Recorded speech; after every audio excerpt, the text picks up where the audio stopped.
மனிதனுக்கு என்ன முக்கியமான மினரல்ஸ் வேணுமோ அது போல இருக்குது. Magnesium, sodium, potassium, sulphur, phosphorus. விட்டமினில் ஏ, சி, அயோடின், லெசிதின் இதெல்லாம் இருக்குது. அது மாதிரி இந்த வெஜிடபிள்ஸ் நிறைய சோர்ஸு அதனுடைய கீரை தான், இந்த பாலக்கீரையினுடைய இலை தான். இதனுடைய மருத்துவ குணத்தை பார்க்கணும்னா கேன்சருங்க, புற்றுநோய் வராமல் தடுப்பதில் ஒரு அதிசக்தி வாய்ந்த ஒரு கீரைன்னா பாலக்கீரை தான். இது இந்த கட்டிகள் இதெல்லாம் உடம்புல் உருவாகாமல் காப்பாற்றும். கட்டி தானே கேன்சருக்கு காரணம்னு சொல்கிறாங்க. அதனுடைய ஃபார்மேஷன் டியூமர் தானே, அது வராது.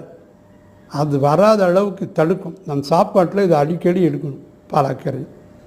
அந்த செல் மியூட்டேஷன் ஆகும், அதான் கேன்சர்னு பேர். மியூட்டேஷனுங்கிறது அது